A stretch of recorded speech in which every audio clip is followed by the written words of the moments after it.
Chapter 2. The Alarm. Our police captain, Mikhail Makarovich Makarov, a retired lieutenant colonel, was a widower and an excellent man. He had only come to us 3 years previously, but had won general esteem, chiefly because he knew how to keep society together. He was never without visitors, and could not have got on without them. Someone or other was always dining with him. He never sat down to table without guests. He gave regular dinners, too, on all sorts of occasions, sometimes most surprising ones. Though the fare was not recherche, it was abundant. The fish pies were excellent, and the wine made up in quantity for what it lacked in quality. The first room his guests entered was a well-fitted billiard-room, with pictures of English racehorses in black frames on the walls, an essential decoration, as we all know, for a bachelor's billiard-room. There was card-playing every evening at his house, if only at one table, but at frequent intervals all the society of our town, with the mammas and young ladies, assembled at his house to dance. Mikhail Makarovich was a widower, but he did not live alone. His widowed daughter lived with him. With her 2 unmarried daughters, grown-up girls who had finished their education. They were of agreeable appearance and lively character, and though everyone knew they would have no dowry, they attracted all the young men of fashion to their grandfather's house. Mikhail Makarovich was by no means very efficient in his work, though he performed his duties no worse than many others. To speak plainly, he was a man of rather narrow education. His understanding of the limits of his administrative power could not always be relied upon. It was not so much that he failed to grasp certain reforms enacted during the present reign, as that he made conspicuous blunders in his interpretation of them. This was not from any special lack of intelligence, but from carelessness, for he was always in too great a hurry to go into the subject. "I have the heart of a soldier rather than of a civilian," he used to say of himself. He had not even formed a definite idea of the fundamental principles of the reforms connected with the emancipation of the serfs, and only picked it up, so to speak, from year to year, involuntarily increasing his knowledge by practice. And yet he was himself a landowner. Pyotr Ilyitch knew for certain that he would meet some of Mikhail Makarovich's visitors there that evening, but didn't know which. As it happened, at that moment the prosecutor and Varvinsky, our district doctor, a young man who had only just come to us from Petersburg after taking a brilliant degree at the Academy of Medicine, were playing whist at the police captain's. Ippolit Kirillovitch, the prosecutor, he was really the deputy prosecutor, but we always called him the prosecutor, was rather a peculiar man, of about 35, inclined to be consumptive, and married to a fat and childless woman. He was vain and irritable, though he had a good intellect, and even a kind heart. It seemed that all that was wrong with him was that he had a better opinion of himself than his ability warranted, and that made him seem constantly uneasy. He had, moreover, certain higher, even artistic leanings towards psychology, for instance, a special study of the human heart, a special knowledge of the criminal and his crime. He cherished a grievance on this ground, considering that he had been passed over in the service, and being firmly persuaded that in higher spheres he had not been properly appreciated, and had enemies. In gloomy moments he even threatened to give up his post, and practice as a barrister in criminal cases. The unexpected Karamazov case agitated him profoundly. It was a case that might well be talked about all over Russia, but I am anticipating. Nikolai Parfenovitch Nelyudov, the young investigating lawyer, who had only come from Petersburg 2 months before, was sitting in the next room with the young ladies. People talked about it afterwards, and wondered that all the gentlemen should, as though intentionally, on the evening of the crime, have been gathered together at the house of the executive authority. Yet it was perfectly simple, and happened quite naturally. Ippolit Kirillovitch's wife had had toothache for the last 2 days, and he was obliged to go out to escape from her groans. The doctor, from the very nature of his being, could not spend an evening except at cards. Nikolai Parfenovitch Nelyudov had been intending for 3 days past to drop in that evening at Mikhail Makarovich's, so to speak casually. so as slyly to startle the eldest granddaughter, Olga Mikhailovna, by showing that he knew her secret, that he knew it was her birthday, and that she was trying to conceal it on purpose so as not to be obliged to give a dance. He anticipated a great deal of merriment, many playful jests about her age, and her being afraid to reveal it, about his knowing her secret and telling everybody, and so on. The charming young man was a great adept at such teasing. The ladies had christened him the naughty man, and he seemed to be delighted at the name. He was extremely well-bred, however, of good family, education, and feelings, and though leading a life of pleasure, his sallies were always innocent and in good taste. He was short and delicate-looking. On his white, slender little fingers he always wore a number of big, glittering rings. When he was engaged in his official duties, he always became extraordinarily grave, as though realizing his position and the sanctity of the obligations laid upon him. He had a special gift for mystifying murderers and other criminals of the peasant class during interrogation, and if he did not win their respect, he certainly succeeded in arousing their wonder. Pyotr Ilyitch was simply dumbfounded when he went into the police captain's. He saw instantly that everyone knew. They had positively thrown down their cards. All were standing up and talking. Even Nikolai Parfenovitch had left the young ladies and run in, looking strenuous and ready for action. Pyotr Ilyitch was met with the astounding news that old Fyodor Pavlovitch really had been murdered that evening in his own house, murdered and robbed. The news had only just reached them in the following manner. Marfa Ignatyevna, the wife of old Grigory, who had been knocked senseless near the fence, was sleeping soundly in her bed, and might well have slept till morning after the draught she had taken. But all of a sudden she waked up, no doubt roused by a fearful epileptic scream from Smerdyakov, who was lying in the next room unconscious. That scream always preceded his fits, and always terrified and upset Marfa Ignatyevna.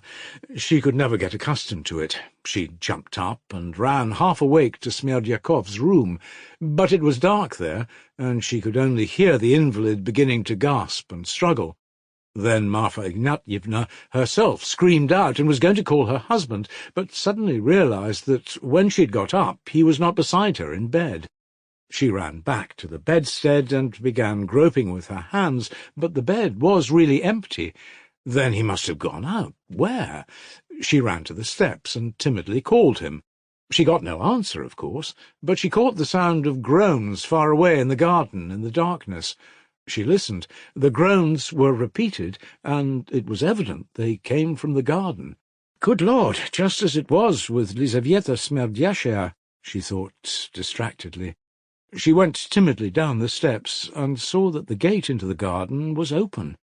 "He must be out there, poor dear," she thought. She went up to the gate, and all at once she distinctly heard Grigory calling her by name. "Mother! Mother!" in a weak, moaning, dreadful voice. "Lord, preserve us from harm," Marfa Ignatyevna murmured, and ran towards the voice, and that was how she found Grigory. But she found him not by the fence where he had been knocked down, but about 20 paces off.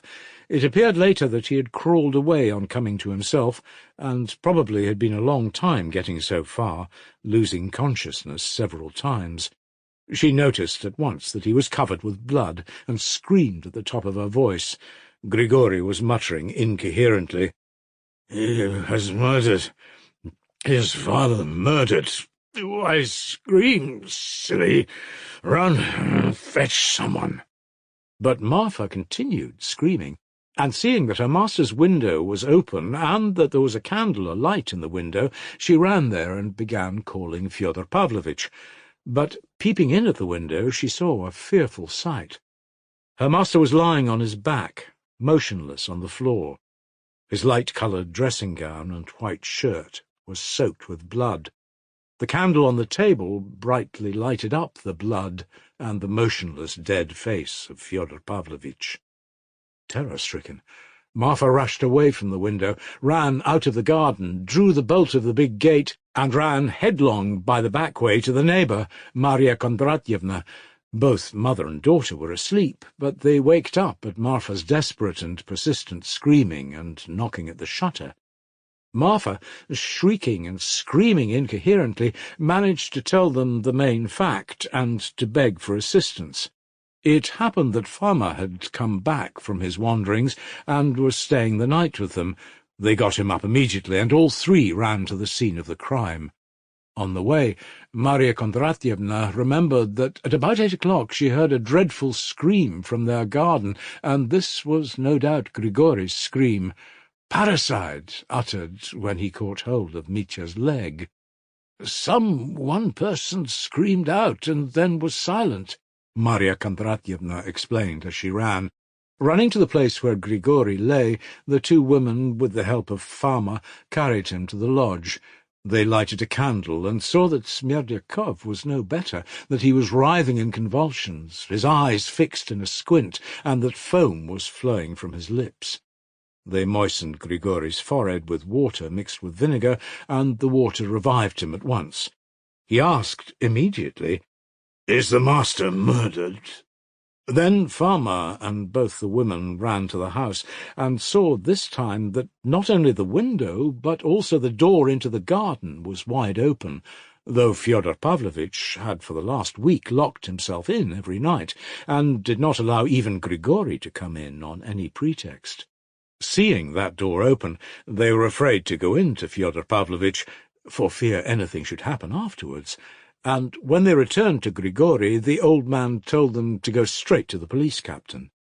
Maria Kondratyevna ran there and gave the alarm to the whole party at the police captain's. She arrived only 5 minutes before Pyotr Ilyitch, so that his story came, not as his own surmise and theory, but as the direct confirmation by a witness of the theory held by all as to the identity of the criminal, a theory he had in the bottom of his heart refused to believe till that moment. It was resolved to act with energy. The deputy police inspector of the town was commissioned to take 4 witnesses, to enter Fyodor Pavlovitch's house, and there to open an inquiry on the spot, according to the regular forms, which I will not go into here. The district doctor, a zealous man, new to his work, almost insisted on accompanying the police captain, the prosecutor, and the investigating lawyer. I will note briefly that Fyodor Pavlovitch was found to be quite dead, with his skull battered in. But with what? Most likely the same weapon with which Grigori had been attacked, and immediately that weapon was found, Grigori, to whom all possible medical assistance was at once given, described in a weak and breaking voice how he had been knocked down. They began looking with a lantern by the fence, and found the brass pestle dropped in a most conspicuous place on the garden path. There were no signs of disturbance in the room where Fyodor Pavlovitch was lying, but by the bed, behind the screen, they picked up from the floor a big and thick envelope with the inscription, "A present of 3,000 roubles for my angel Grushenka, if she is willing to come," and below had been added by Fyodor Pavlovitch, "for my little chicken." There were 3 seals of red sealing-wax on the envelope, but it had been torn open and was empty. The money had been removed. They found also on the floor a piece of narrow pink ribbon, with which the envelope had been tied up. One piece of Pyotr Ilyitch's evidence made a great impression on the prosecutor and the investigating magistrate, namely his idea that Dmitri Fyodorovitch would shoot himself before daybreak, that he had resolved to do so, had spoken of it to Ilyitch, had taken the pistols, loaded them before him, written a letter, put it in his pocket, etc. When Pyotr Ilyitch, though still unwilling to believe it, threatened to tell someone so as to prevent the suicide, Mitya had answered, grinning, "You'll be too late." So they must make haste to Mokray to find the criminal before he really did shoot himself. "That's clear, repeated the prosecutor in great excitement. "That's just the way with mad fellows like that. I shall kill myself tomorrow, so I'll make merry till I die." The story of how he had bought the wine and provisions excited the prosecutor more than ever. Do you remember the fellow that murdered a merchant called Olsufyev, gentlemen? He stole 1,500, went at once to have his hair curled, and then, without even hiding the money, carrying it almost in his hand in the same way, he went off to the girls.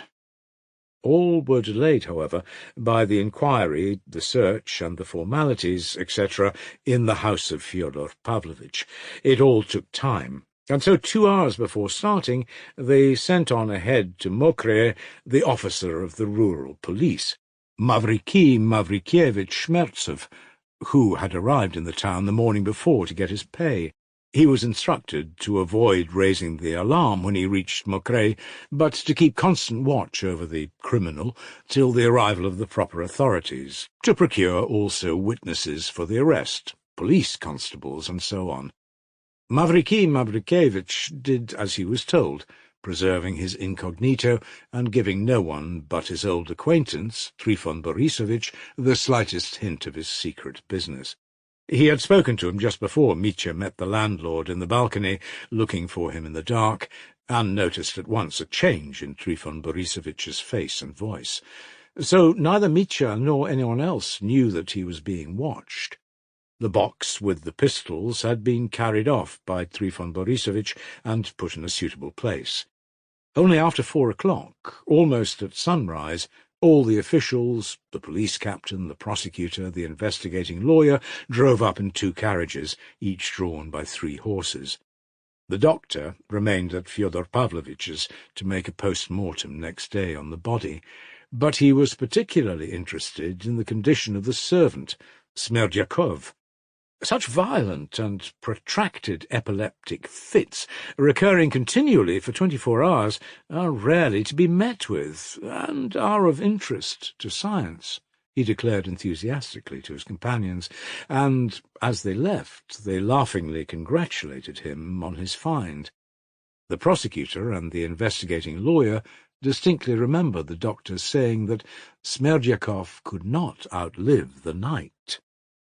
After these long, but I think necessary explanations, we will return to that moment of our tale at which we broke off.